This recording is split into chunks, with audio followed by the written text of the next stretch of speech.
poll on my Instagram page to see what video you guys would like to see for my first video. It was between how I built my credit and Hooters. So my credit one won, so that'll be the first video. So this video will go through different pro tips to building credit and how I built my credit. I currently have a 714. The last time I checked, I haven't checked in a couple days, but that's what it was. And so, you know, doing good, getting up there, you know, finally a little green, a little good. So my first pro tip that I tell everyone is to use Credit Karma. Check your credit score. So Credit Karma is a free online service, and they also have an app, which is great. And you just make an account, and then it'll pull up your credit score. So you have your TransUnion and your Equifax, and it'll pull up both of those for you. And it's super simple to use. I use it all the time. I'm kind of really anal about my credit, so I check it often. But honestly, your credit shouldn't shift too much based off of what you buy and how you use it. So my next tip that I would recommend is using 1/3 of your balance. Actually, if you want to know the truth, I have a fear, or had a fear of credit, because my mom like really grilled it into me, like, you have to have good credit, like credit's so important, it's vital. And she's right, credit is extremely important when it comes to doing the big things in life. So if you want to buy a house, get a loan for a business, things of that nature, your credit is vital. So I was always scared. I was really nervous about credit because I'm like, oh, I don't want to mess it up, blah, blah, blah. You know what I mean? So, but, so it took me a while before I was actually like, okay, maybe I'm old enough. So I'm 20 now. And I think I started building my credit like a year ago, maybe, roughly. It's coming up on a year this summer. So not too long ago. And what I did was, so I started with my Credit Karma, and I just checked to see, and I think I had, you know, whatever the starting score was. I think it might be like 530 or 630, something like that. So I started from there, and then I would just Google, and a lot of tips that I would get was, don't use your whole balance. And honestly, I feel like that goes without saying, but you never know. So that's my tip. I only use 1/3 of my balance, which keeps me in between the ratio of below 30%. So even on the Credit Karma app, it'll show you how much your utilization is for your credit card. And you want to keep utilization as low as possible, but you want to have some utilization to show that you can actually pay on a bill consistently. So I only use 1/3, so that keeps me under 30%. 30% is like, you know, under that is a good bracket, so where you want to stay. If you can do lower, even better. So I aim for about 30% since I got an increase in my credit. And then another little tip I would give is start small. So if you're like me and afraid of credit, like I was, I started small. So I got Credit Karma, and then what it'll do is it'll give you recommendations. And so it recommended some cards for me. And I started with the Discovery Journey student card. So student card being that the limit's smaller. So my limit was only $300, which was manageable. I was 300 times 1/3 was, that's how much I was spending. But I always was keeping it under, like, I never spent more than one. So my current balance now, they moved up to $500. And so that's another thing, increases in your credit. So basically I paid on 1/3 of the 300. So I paid that consistently, and the way I kept up with it is, so my credit card came with an app. It's through Capital One. It's great. It has an app, and so I would be able to check my due date and the balance of how much I spent, and you can set up automatic payments. So what I did was, like I said, really terrified of credit, terrified of ruining my credit. So I had a date in my phone that I saved in my calendar. My bill wasn't due probably till, let's say, like the 15th of the month, but I had on the 5th, I had a date in my calendar, like, credit card bill is coming up in 10 days. Then I had another one like 2 days before that. And then I also set up for automatic payments just in case. But you know, it's just so that you stay up on it, because honestly, what's crazy is you could consistently pay on your credit card and pay on your credit for years, and you miss one payment, and that's it. Your score is like in the toilet. So definitely want to make your scores like so definitely want to make sure you keep up with those. And another thing that I do that you don't have to do, but it definitely will help you in the long run, is I don't have any interest on my credit card. So, and the way I manage to do that is by paying off my entire balance. So whatever I spend on my credit card, I pay the whole thing. So what they do is, this is how credit card companies will get you. They hate people like me. That's why they keep increasing my balance, but I'm not falling for it. So what they want you to do is they're going to give you this outrageous limit typically. And you know, when you're being young and you see, you know, that little comma in the account, you be at Forever 21 or wherever you be at, you know, on Fashion Nova, and it's like, all right, you know, I can splurge a little. That's what they want you to do. And so, but they also want you to just focus on paying that minimum balance. Typically, credit card companies will give you a great little minimum balance where you only have to pay $25 a month.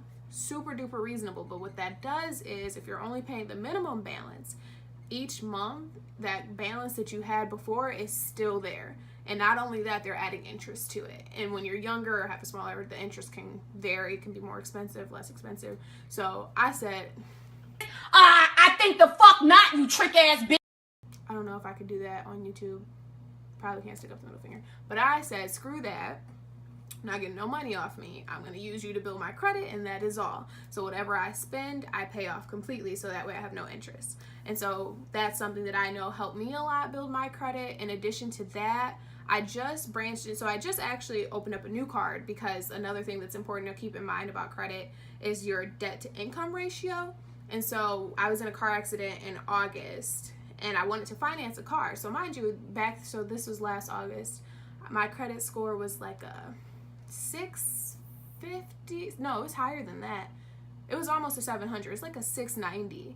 And so I was like, okay, cool, I'll just finance a car. This is a good starting point. But the thing is, first of all, I'm young. So that's already something that they're kind of like sketchy about. And then the credit that I have, although I have never missed a payment, never had a late payment, I've always paid on time, no interest, great score. It's the fact that I didn't necessarily have good debt. And I know that sounds weird, so I'm going to define good debt. So good debt is basically having a multitude of options to show that you can really manage bills. And so my thing was, I had minimal debt. I didn't have a lot of debt. I only had my student loans and my credit card. And then the student loans wouldn't actually start until I graduate. So it didn't really show much because my credit debt was only $300. Well, it wasn't total $300, but that's the only thing that I was currently paying on. And so that's what they explained to me. They're like, yeah, so we can't actually finance you for anything because of that, blah, blah. And so now in the future, now that I've opened up my new card, which has a higher limit, I have a higher debt to income ratio. So it's easier for them to be more comfortable with giving me, you know, whatever I need, whether it be a loan, whether I want to finance, things of that nature. So I would definitely recommend being mindful of that. And then just, I say start small though, because that's how I did it, and it worked for me, and it was great, and it was manageable. So I stuck with my little card with my $300 limit for a while, and they increased it without asking me. The only reason I was weird about an increase is because I never want to be in a place to where bills are coming in and I can't pay them. That's like my biggest fear. Stability. Like most people are like, oh, you know, I love cake and parties and drinking, but I love good credit and stability, especially financial stability. So anyone that knows me knows I keep multiple jobs, and I like to be good in that realm. So definitely it was good for me to start small since I'm young, so I have so many years to build. Reading terms of conditions. Sorry, Mom, if you watched this video. But yeah, I don't.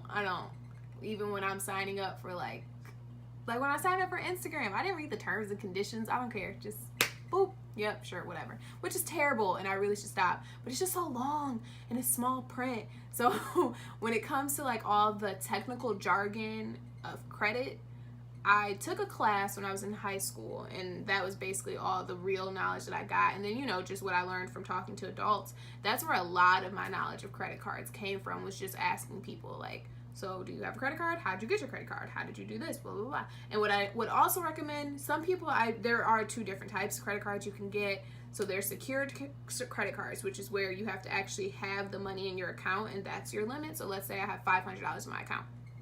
I put that into a different account, and that's what I'm able to spend, and it's considered a credit card.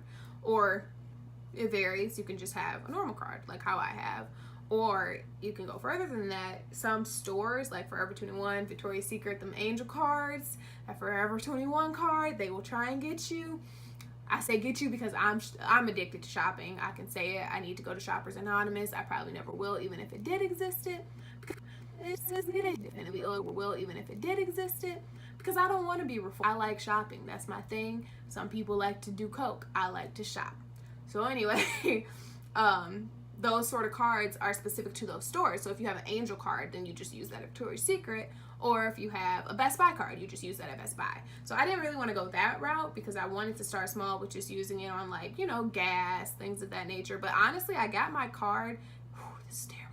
I got my card, and what I use mine for, it's like my shopping money, like my little spending money. So every time I pay it off, I kind of just use, you know, $30 here at the mall, somewhere to get some food, $10 there, and then I just pay it off, and I don't think about it for the rest of the month until I have to pay it again. And another thing that I would say, if you have difficulty controlling your spending, I'd recommend leaving it at home. So like, for example, my new card that I just got that has the really high limit on it, I actually just hid it in my room because I don't want any slip ups. I don't want to be out somewhere and be like, you know, well, I didn't get that little card on me and a little extra. No, I'm not even going to do it to myself. I know myself well enough to know that if you dangle some nice shoes in front of me and then you tell me they're on sale, I gotta get it. I have to.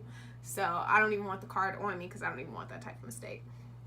So I recommend things like that. And then another thing that's really good is budgeting. And I sound like an old lady, but I make budgets because I like to know where my money is going and what I'm spending it on. And I also have multiple bank accounts. And I don't know about other people, but that's something that I personally enjoy it. I like it because I have one account that's like purely my saving account. And then I have one that I use to spend. I think, how many bank accounts do I have? Chime. Is it 3? So I have 3 bank accounts, and 2 of them are credit unions, or 2 credit unions, and then one is an online bank called Chime, and I'm obsessed with it. I really like it. It has an app, and they send me cute notifications, like, I think they said, how, Asia, your score, or your balance is, blah, blah, blah. It's super cute. So I use those, and then I would also recommend for any type of financial things, if your company, if you're banking with Bank of America or Michigan's First, download the app. It is, I love it. I love the apps because I used to be the type of person that had to go in all the time. So much easier now to transfer funds, move things around. But that's basically my tips to building your credit. And I would also say, take your time. You do not have to rush. There is no rush. And if you start at a lower score, so let's say you made a couple mistakes, right?